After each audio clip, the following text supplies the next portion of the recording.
I'm Elena Cruz, 38, and I've carved my path on my own terms. As CEO of Cruise Dynamics, a software development firm based in Denver, I've transformed my childhood determination into a thriving business. Growing up in Colorado Springs, where my mom worked double shifts as a paramedic and my dad labored at a steel plant until his fingers were raw, I learned early that nothing worth having comes easy. Losing my younger sister, Mia, at 15 in a tragic accident shattered me, but it also ignited a relentless drive. I earned a full scholarship to MIT, coding deep into the night, surviving on coffee and willpower. Alongside two college friends, I launched Cruise Dynamics in a tiny shared apartment. Today, we're a trusted partner for national retailers and tech startups alike. But I've stayed grounded. Weekend hikes in the Rockies, blasting alternative rock, and steering clear of anything that feels fake, especially in love. That's why the glass of red wine that splattered across my blouse stung so much more than the stain it left. I stood in the grand dining room of the Sullivan estate in Boulder, my crisp, white shirt ruined, as Margaret Sullivan sneered, "There, I've cleansed you of that small-town grime." Her words hit deeper than the wine burning my skin. I'd come to announce my engagement to her son, Derek, 40, believing I'd found someone genuine. But Derek's cold, derisive laugh echoed mockingly through the room, crushing every ounce of hope I held. My carefully selected outfit, my neat bun, everything meant to mark this moment, felt like a costume worn by a fool. I wiped my face, heart racing, and locked eyes with Margaret's smug glare. Derek stood beside her, still chuckling, oblivious to the storm raging inside me. Thomas Sullivan, Derek's father and CEO of Sullivan Manufacturing, our key supplier, looked stunned, but said nothing. I'd kept my role as CEO of Cruise Dynamics hidden from Derek and his family, to see their true colors. Now, I saw them clearly. "I am terminating our contract with Sullivan Manufacturing," I said, my voice steady despite the ache. Margaret's smirk faded, Derek's jaw dropped, and Thomas's eyes widened. He knew our contracts kept his business afloat. "You can't," Margaret protested, but I cut her off. "I'm Elena Cruz, CEO of Cruise Dynamics. We've been your largest client." The room fell silent, and clarity surged through me. This wasn't just about wine or insults. It was about respect, trust, and the life I fought to build. I turned and walked out, leaving their shocked whispers behind, my heels clicking on the polished floor. Marriage had never been my plan.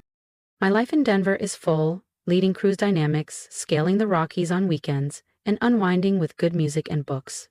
My parents, still in Colorado Springs, taught me the value of hard work over fairy tales. Mom's endless paramedic shifts and Dad's steel-stained hands showed me what it truly takes to survive. Mia's death at 15 sealed it for me. Life is too short for anything less than genuine. I poured my grief into code, built my company from scratch, and found peace in my independence. Love always felt like a distraction I wasn't ready for. So when Thomas Sullivan, CEO of Sullivan Manufacturing, called me last autumn, I was skeptical. "Elena, I want you to meet someone," he said, his voice warm but firm. Thomas and I had collaborated for nearly 10 years. My firm's software solutions had helped stabilize his family business through some rough patches. I trusted his judgment, but I wondered if this was some kind of setup. "He's special?" Thomas pressed. Curiosity won out, and I agreed to meet his son Derek, 40, for coffee. Derek was charming with an easy grin and a natural way of talking about Boulder's craft brewery scene. Polite, attentive, seemingly authentic, though I caught glimpses of something else. Maybe a youthful restlessness in the way he checked his phone. He was the youngest of 3 siblings with 2 older sisters, and had nearly tied the knot twice before but never quite did. I appreciated his honesty about that, and when he asked to see me again, I said yes. For the first time in a long while, I wondered if love could find a place in my life. A month later, Derek proposed. It happened suddenly, over dinner at a cozy neighborhood bistro, his eyes nervous but hopeful. "I think we could be great together, Elena," he said. My heart pounded. Not from romance, but from the risk I was taking. I hadn't told him I was CEO of Cruise Dynamics. I wanted him to see me as Elena, not a title. Maybe that was my mistake. I said yes, believing we could grow together, though a quiet unease lingered, a shadow I couldn't quite shake. Derek's charm carried us through early dates, but cracks soon appeared. On our third date, at a trendy Denver gastropub, he wore a worn denim jacket that made him look younger than 40. I swapped my usual blazer for jeans, trying to match his vibe. We laughed like teenagers, but his remarks began to sting. "You must love this place," he said with a smirk, sipping his IPA. "Bet it's fancier than you're used to." I forced a smile. He had no idea I'd closed a deal here just last week over the same duck fries he raved about. I let it slide, not wanting to embarrass him, but the pattern worsened. At a riverfront cafe, he noticed my leather tote, a custom piece from a local artisan, sleek and practical. "You should get a real bag," he said, half joking, half condescending. I bit back the urge to snap. That bag cost more than his watch, a modest timepiece he proudly wore, expecting me to be impressed. "It's nice," I said, deflecting, but his assumption that I couldn't afford better gnawed at me. I started noticing his dependence on his mother, Margaret. "Mum says you've got a good heart but need to step up your style," he'd laugh. Calling her mum at 40 felt like he was still tethered to her approval. I brushed it off, reminding myself of his kindness, like when he'd surprise me with my favorite espresso. But the unease grew stronger. Was I ignoring red flags just because I wanted to believe? I'd built Cruise Dynamics by trusting my instincts, yet here I was, doubting myself. Still, I told myself 3 dates weren't enough to decide. I'd give it time, hoping Derek's heart would outshine his flaws. By our 5th date, I was wrestling with growing doubts. We met at a busy hotel buffet in Denver, the kind of place I'd usually visit for client lunches, not romance. Derek loaded his plate with steak, shrimp, pasta, more food than anyone could reasonably eat. "You sure you can finish all that?" I teased, half joking but thinking of the waste.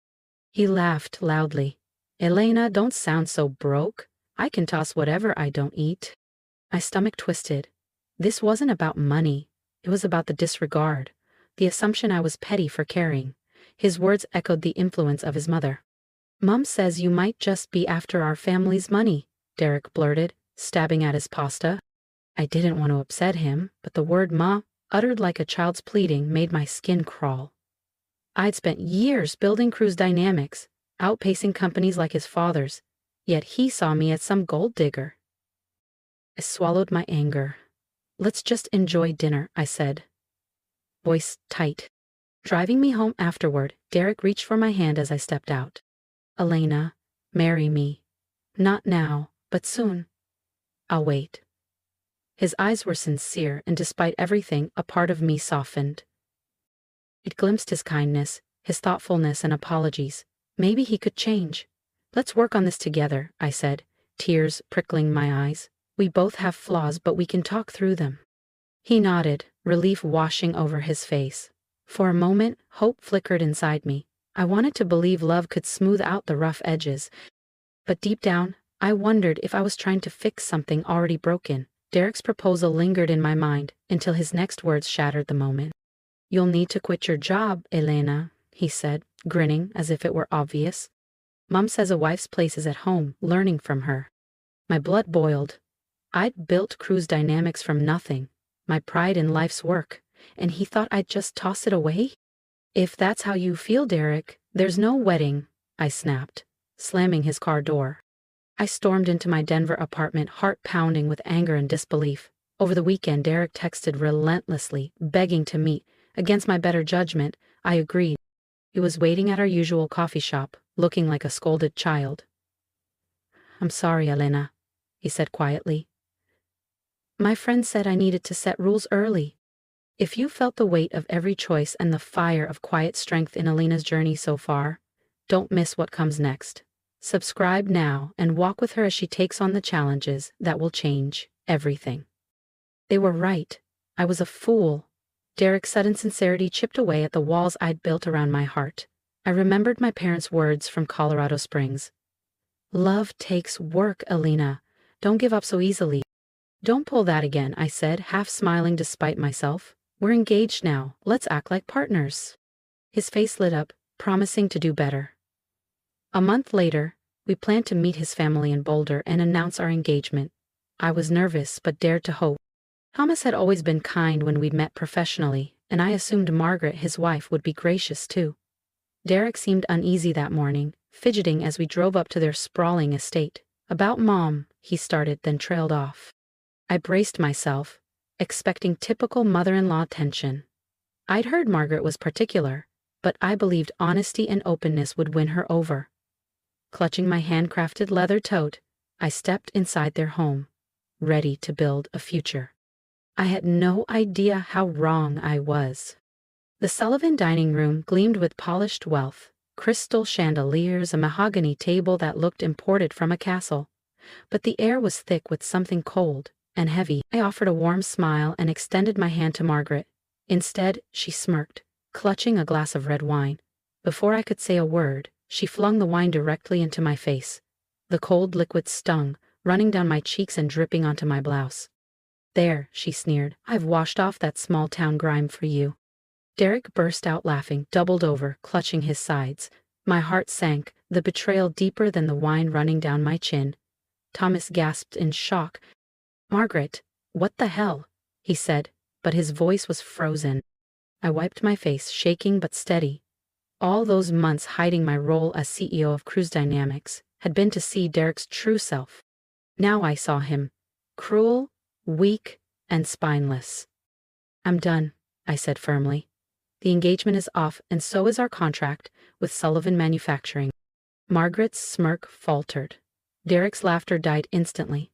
Thomas paled, knowing my company's contracts were his business's lifeline. "You can't do that," Margaret snapped. I stepped forward, locking eyes with her. "I'm Elena Cruz, CEO of Cruise Dynamics. We were your biggest client, 40% of your revenue, or we were..." Derek's jaw dropped. He worked at his dad's company and knew my firm's name well. Margaret's hand trembled, her wineglass clinking against the table. Thomas stammered, "Elena, please, let's talk." But I was done. The ache in my chest fueled my resolve. I built my life on authenticity, and I would never let their cruelty define me. I turned, wine-soaked but unbroken, and walked away, leaving their stunned silence behind. Back at my Denver office, I faced Thomas Sullivan's desperate emails, but my decision was firm. Cruise Dynamics had supported Sullivan Manufacturing for years, and I laid it all bare. "Your company's outdated methods are sinking you," I told Thomas during a tense call. "High turnover, inefficient workflows. Our board was already considering other partners." My voice was steady, but my heart ached. I'd trusted Derek, hoped for a true partner, only to find a man-child echoing his mother's cruelty. Margaret's outburst wasn't just personal, it was a symptom of their family's deep dysfunction. Thomas admitted their business was hemorrhaging, and that he'd hoped my engagement to Derek would secure the deal. "I misjudged," he said quietly. Derek, silent on the call, hadn't known my CEO role, though he'd recognized our company logo on his father's contracts. His ignorance didn't excuse his laughter. Margaret raged in the background, calling me manipulative. I hung up, her voice still echoing in my mind. I thought of my parents back in Colorado Springs, how they'd cheer my strength but mourn my pain. Losing Mia taught me to guard my heart fiercely. Yet I'd let Derek in, only to be humiliated. The business fallout wasn't revenge, it was survival. Cruise Dynamics couldn't tether itself to a sinking ship, and I couldn't build a life with someone who saw me as less. As I stared out over the Denver skyline, my resolve hardened. 5 months later, Sullivan Manufacturing collapsed under its own weight. Thomas resigned, taking responsibility for years of mismanagement. A new CEO, a sharp former VP, cut family ties and launched innovations. Industry buzz hailed the turnaround, and I considered restoring contracts, but trust had shattered. My heart, though, was healing. Margaret and Derek's world unraveled. Thomas divorced Margaret, splitting assets, leaving her alone in a modest apartment. Derek, jobless and lost at 40, leaned on her bitterness. Rumors swirled of fights. Eventually, Margaret left him, retreating to solitude. His downfall wasn't my doing, it was the consequence of their arrogance. Back in Denver, I poured myself into Cruise Dynamics. Our growth was steady, my team fiercely loyal. The sting of betrayal lingered, but I felt lighter, like I'd shed a weight I hadn't even realized I was carrying. 3 years later, I'm thriving. Cruise Dynamics is stronger than ever. our reputation soaring as we secure major clients nationwide. I've swapped late-night coding sessions for early morning hikes in the Rockies, my legs stronger from scaling steep trails. I volunteer at a Colorado Springs community center, teaching kids from families like mine how to code. Their eager faces remind me of my own hunger to rise above. My parents, proud but never pushy, support my choice to stay single. "You're enough," Mom says, and I believe her. I once thought love might complete me, but Derek's betrayal showed me otherwise. His laughter, Margaret's wine throwing, those moments revealed a truth I'd ignored. I don't need someone else to define my worth. My Denver apartment, with its view of the city lights and shelves full of well-worn books, feels like home. I blast alternative rock, cook meals for one, and find joy in the small things. A sunrise hike, a perfect line of code, a kid's grin when their program runs. Sometimes I wonder about love, but not now. Maybe in my 60s, after I've lived more of my story, I'll risk my heart again. For now, happiness is mine to build. I think of Mia, how her loss shaped me, and feel her spirit in every step I take. My life isn't perfect, but it's mine. Hard-won, authentic, and full of possibility. That wine-soaked night? It was a turning point. I walked into the Sullivan home, hoping for family, but left with something better. Clarity. Derek and Margaret's cruelty stripped away my doubts, revealing the strength I'd built over years. Losing Mia at 15 taught me to fight for my place in the world. That night I reclaimed my voice, my worth, and my future. I don't hate Derek or Margaret. Their lives unraveled because they valued status over substance, a lesson I'll never forget. Thomas, now retired, sent me a letter last year, apologizing once more. He's trying to raise Derek into the man he never truly was. I hope they find peace. As for me, I'm not looking back. My days are full. Leading my team, hiking mountains, mentoring kids. Love may find me one day, but it won't define me. Happiness is a choice, one I make every day, rooted in the life I've built and the person I've become. To everyone who's followed my story, thank you. If it moved you, hit subscribe and join us, where every challenge shapes a story of resilience, heart, and new beginnings. Keep forging your own path. I'll meet you at the summit. If Elena's journey of strength and resilience has touched you, I'd love to hear your thoughts. Drop a comment to share your support or advice. Life throws challenges, but we grow stronger when we stand tall. What's your secret to staying true to yourself? Let's inspire each other to keep fighting.